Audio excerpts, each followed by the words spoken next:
Hello everyone. Today I want to talk about banks and parts. Now I think the best approach to explain these two concepts and how they work together is by just demonstrating what you can do with it.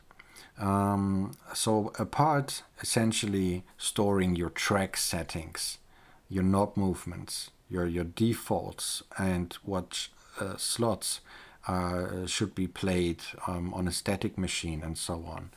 So in a bank you get a set of 4 different settings per track, or you could say like a part is like your drum kit and you can choose it on a per pattern basis. So it means you could have 4 different drum kits, completely different sounding, in one bank, and use them on patterns wherever you like.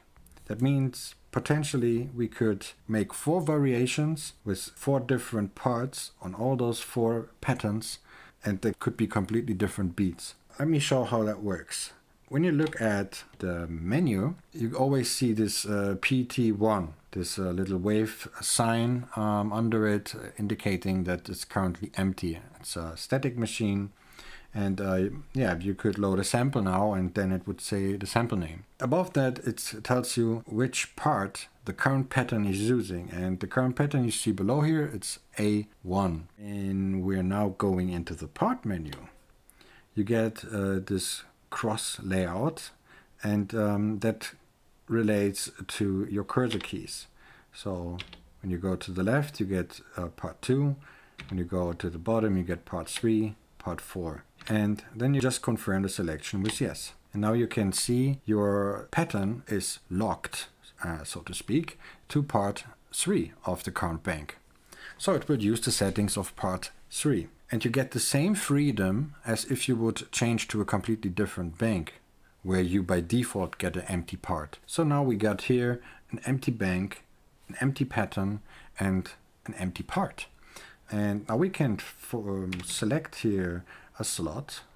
Let's, for simplicity's sake, let's start at 30 for the third part. And take this drum beat.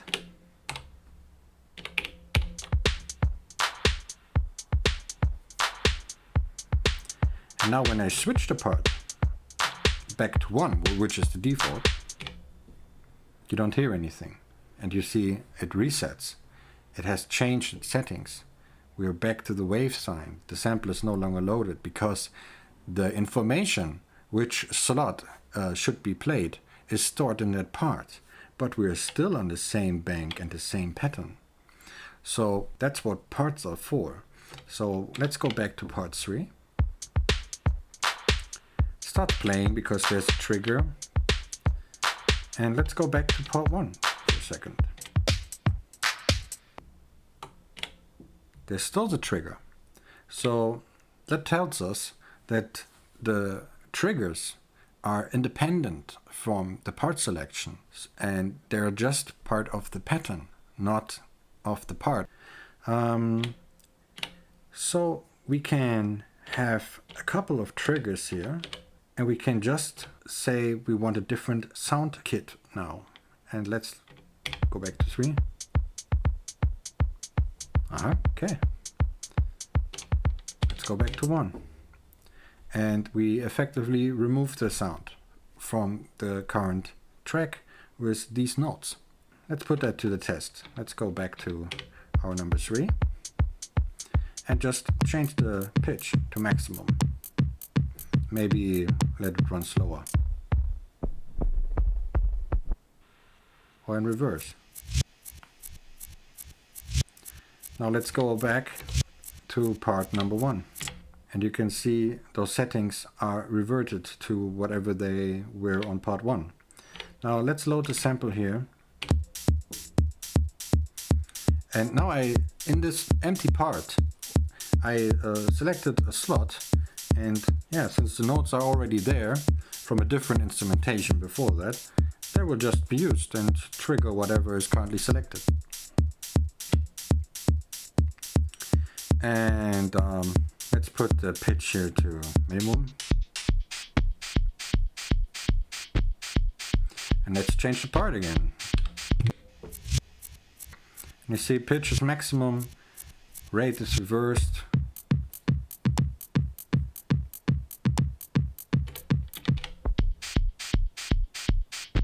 But the notes are the same. So that's what parts are doing. Now let's go to part number 2, and it's empty.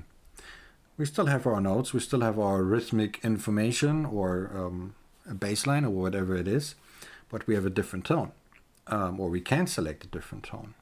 So I think it's time for a little disclaimer here, and I gave that in my last video, but I wasn't very clear about it. When you change the sample that is loaded in a certain slot, this change will affect every occasion where you selected that slot. No matter if it's not your current part that you're working in, that slot is reserved for everything. So that's something to keep in mind. Okay, so now we're on part 2. Now let me show you something else that's pretty cool. Suppose you have a full drum kit here and you just want to change one sound. Then it would be handy if you could copy a part. So you select the pattern that you, the part that you want to copy.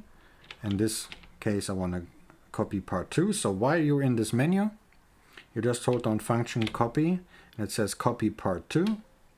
And then you use the cursor keys to select your destination for, in this case, and I press paste on part 4. Now, remember we had slot 20 on the 2, and now let's switch to part number 4. And there's in fact already a sample selected. We double tap and it's slot number 20. Okay, so let's do something more sensible here with that. Let me clear the notes here. While in record mode, function clear. And we got an empty pattern. Okay, so let's fill up the bank with some sounds and see how that goes. A few moments later.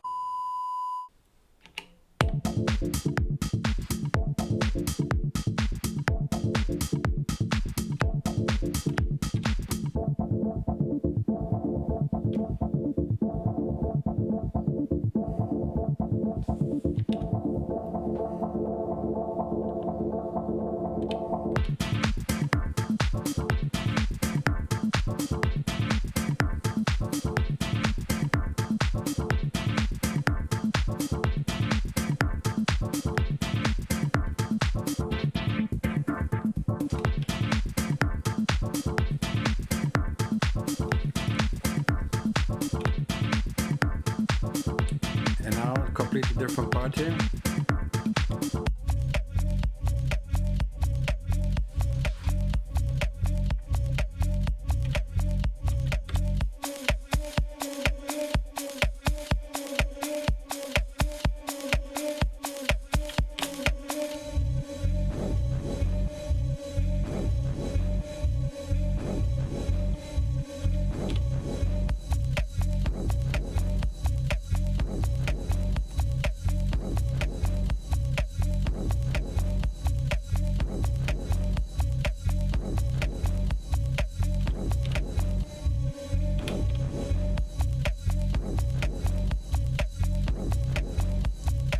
Another part.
If you have any more questions, just leave a comment, and see you in the next one.